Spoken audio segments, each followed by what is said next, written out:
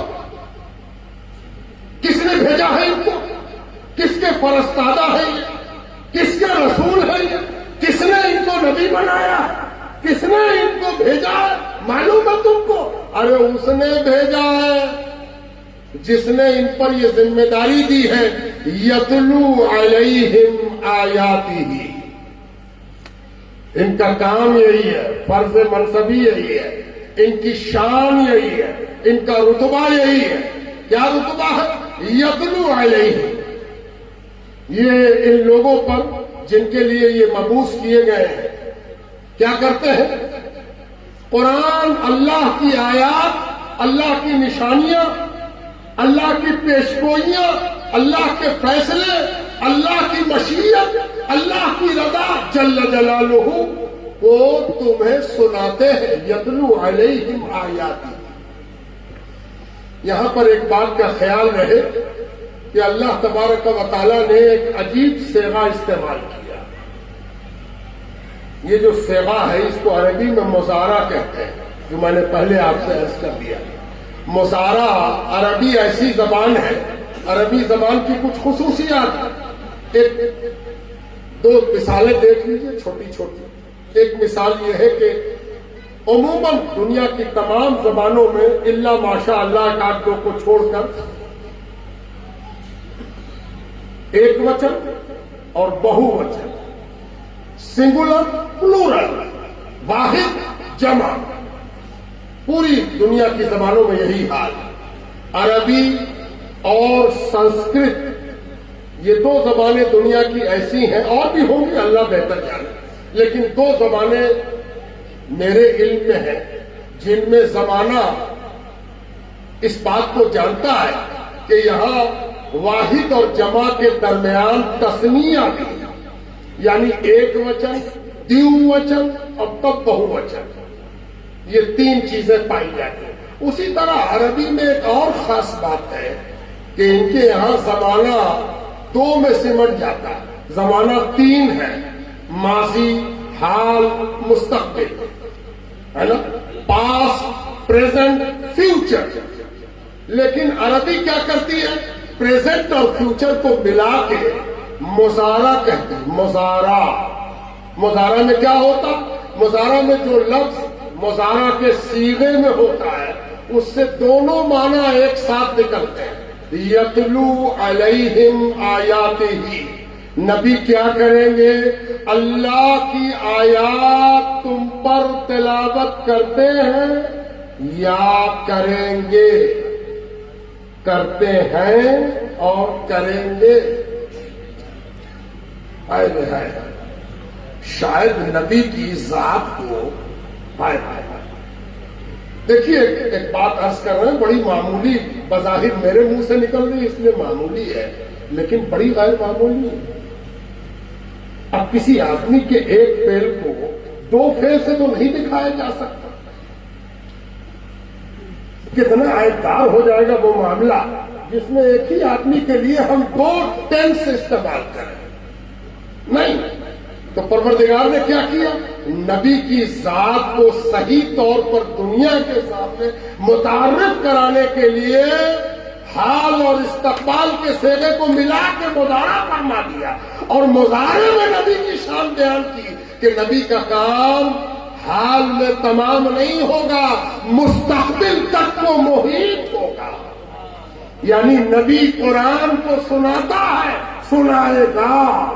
قیامت تک کی ذات نبی کی ہے۔ اس میں دو باتیں ہیں، ایک تو نبی کا زمانہ قیامت تک ہے، جو کوئی بھی قرآن سنے گا وہ اسی نبی کی تلاوت کو سن رہا ہے قیامت تک۔ اب پیچھے سے جو ٹوکتا ہے حافظ ابھی رمضان میں سبحان اللہ اللہ اکبر سبحان اللہ اللہ اکبر، یہ کیا ہے؟ یہ ٹوکا اس سے جا رہا ہے کہ نبی کے راستے سے ہٹ رہے ہو، اور نبی نے پیش پڑھا تم زبر پہنچا، اور نبی کا ایک حرف چھوٹ گیا، نبی کا ایک لفظ چھوٹ گیا، یتلو علیہم آیاتہ، نبی اللہ کی آیات کو سناتا ہے، سنائے گا، ہے نا؟ وَيُزَكِّيهِمْ، اور اس کا کلام ایک اور ہے کہ یہ نبی کیا کرتا ہے۔ ابھی ایک اسکول کی نوٹس دیکھ رہے ہیں کہ اسکول نے گارجینز کو نوٹس کی کہ اپنے بچوں کا ناخن بنوا کے بھیجا کیجیے اسکول، اور کپڑے اپنے دیکھ لیا کیجیے کپڑا صاف ہے کہ نہیں، ٹھیک سے واش ہوا ہے کہ نہیں، اور کپڑا اگر واش ہو گیا تو آئرن ہوا ہے کہ نہیں، ہے نا؟ الٹ کے دیکھیے کہ کالر صحیح ہے کہ نہیں، ایسا تو نہیں کہ باہر سے اچھا لگ رہا کالر الٹا تو معلوم ہوا کہ 5 دن سے یہی قمیض پہن رہا۔ یہ استاد کس کو کہتا ہے؟ ماں باپ کو۔ کس کو کہتا؟ اس کے کیئر ٹیکر سے کہتا ہے استاد۔ استاد کا کام یہ نہیں ہے، استاد پڑھائے گا کہ کپڑا دیکھے گا، استاد پڑھائے گا کہ ناخن بنوائے گا، استاد پڑھائے گا کہ کلہ دیکھے گا، استاد پڑھائے گا کہ لڑکے کا غسل دیکھے گا۔ اور اللہ جس کو استاد بناتا ہے اس کے بارے میں کہتا ہے ہم نے تم کو نبی دیا ہے، کس لیے دیا ہے؟ یہ پڑھائے گا بھی اور تم کو ستھرا بھی بنائے گا۔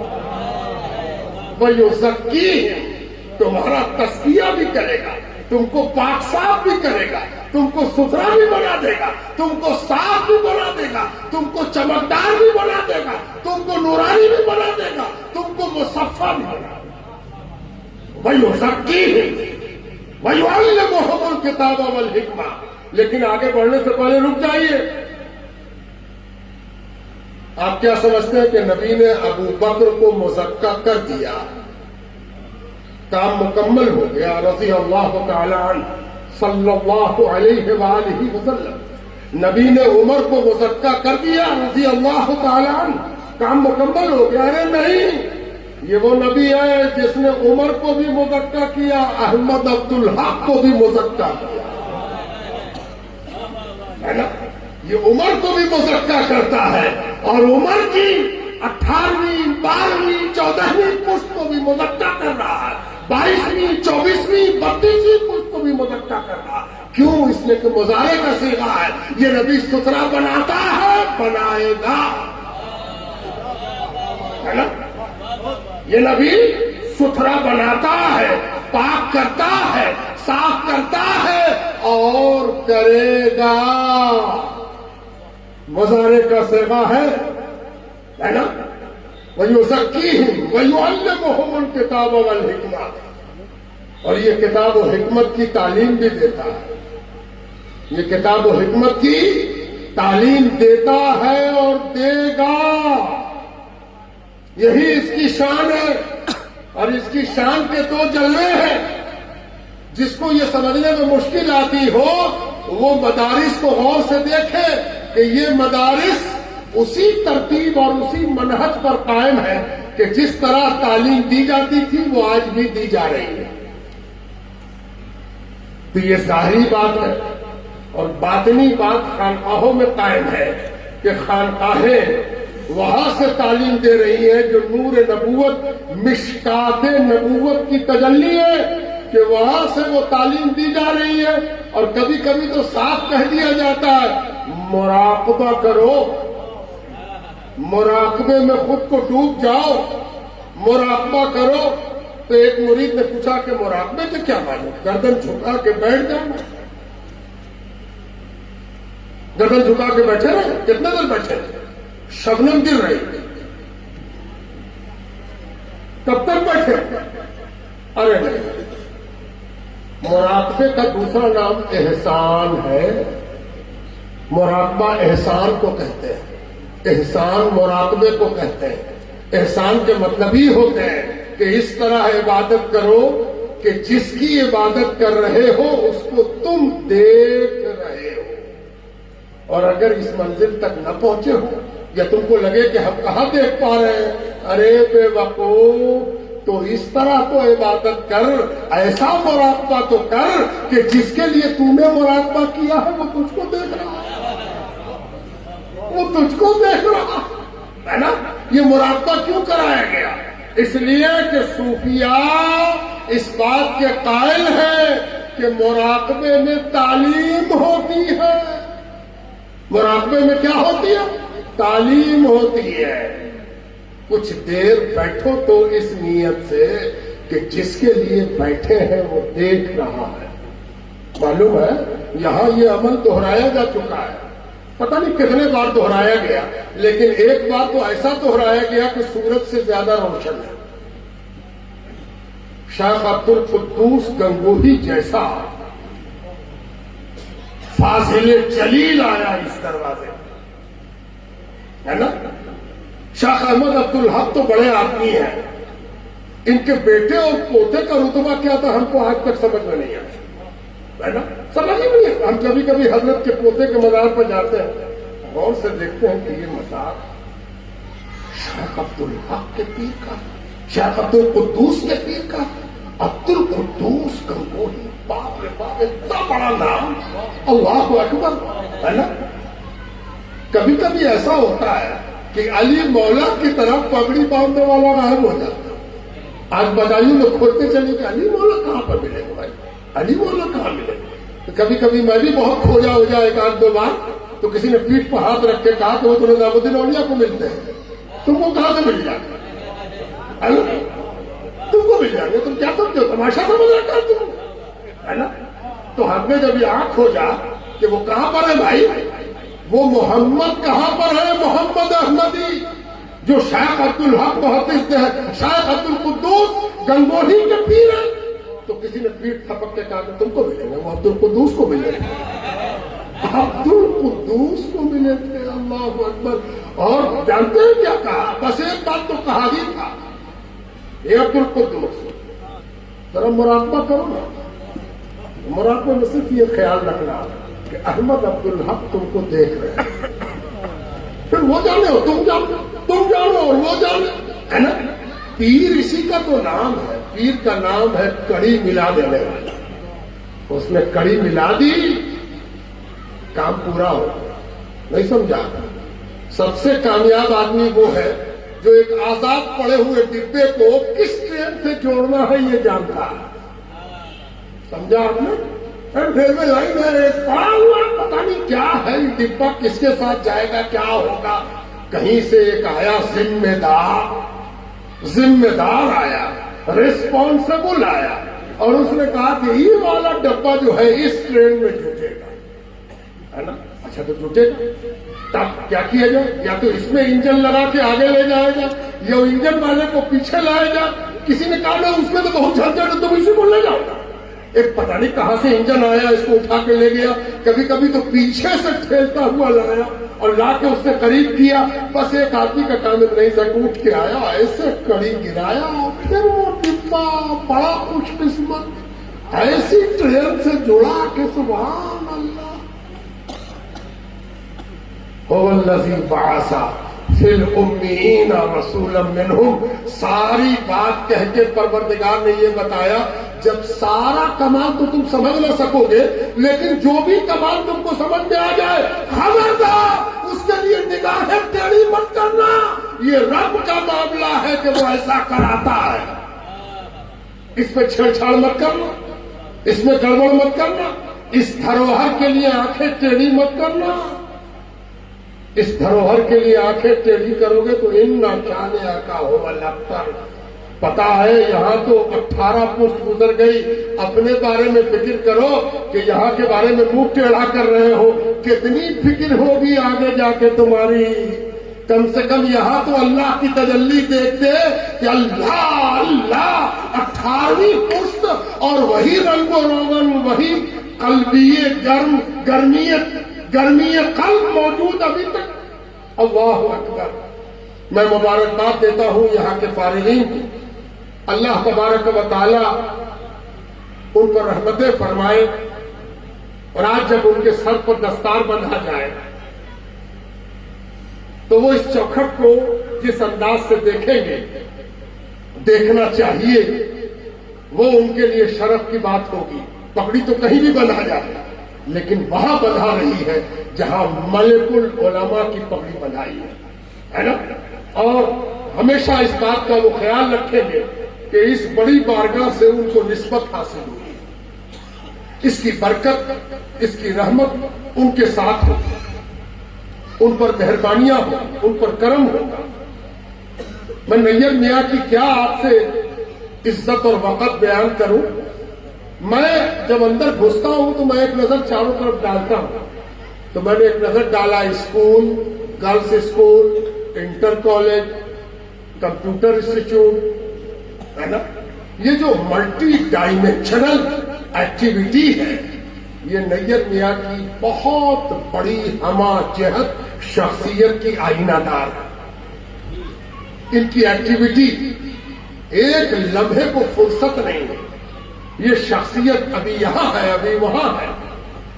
قیادت کو ذرا نیند آئے تو کارخانہ قدرت الٹ جائے، ہے نا؟ قیادت اسی کا نام ہے نا؟ قطب ازجا نمی جنبت، قطب اپنی جگہ سے جنبش نہیں کرتا۔ تو میں نے اپنے استاد سے پوچھا جب میں پڑھ رہا تھا، قطب ازجا نمی جنبت، یہ کیا مطلب اس کے ہوتے ہیں؟ قطب تو چلتے بھی تھے، آج قطب یہاں ہے کل وہاں، یہ قطب ازجا نمی جنبت۔ تو مسکرا کے میرے شیخ نے مجھ سے کہا کہ قطب جگہ کا نہیں نہ ہوتا ہے، قطب تو مقصد کا ہوتا ہے۔ تو قطب یہاں رہے، وہاں رہے، وہاں رہے، یہاں رہے، قطب اپنے مقصد، اپنے ٹارگٹ، اپنی ذمہ داری سے الگ نہیں ہوتا۔ نیر میاں کہیں ہو، گھر کے اندر ہو، خانقاہ کے اندر ہو، مسجد کے اندر ہو، صحن میں ہو، مجلس سما سن رہے ہو یا ادھر بیٹھے ہو، ہر جگہ وہ اپنے مقصد پر ڈٹے ہوئے ہیں۔ جو مورچہ سنبھالے ہوئے ہیں، اس مورچے سے ہٹنے کا معاملہ نہیں۔ الحمدللہ اس شخصیت کو دیکھ کر بہت کچھ سیکھنے، سمجھنے، جاننے کا موقع ملتا ہے۔ بہت سی چیزیں ہم دیکھتے رہتے ہیں، ریڈ کرتے ہیں، مطالعہ کرتے ہیں، احتساب کرتے ہیں۔ پبلیکیشن کا کام آسان نہیں ہے، پبلیکیشن کا کام جو لوگ پبلیکیشن کا کام کرتے ہیں وہی جانتے ہیں۔ اور بھی اس دور میں بالکل صحیح فرمایا اردو میں، ہے نا؟ ایک مسئلہ تو ہے کہ عربی اور فارسی کو اردو میں لانا، اور دوسرا مسئلہ یہ ہے کہ اردو کو بھی باقی بچائے رکھنا، یہ آسان کام نہیں، اور ہندی میں بھی قدم رکھ دینا۔ ماشاءاللہ موجودہ صاحب سجادہ کی سرکردگی اور سرپرستی میں پبلیکیشن کا کام نہایت معیاری اور ملٹی ڈائمینشنل ہے۔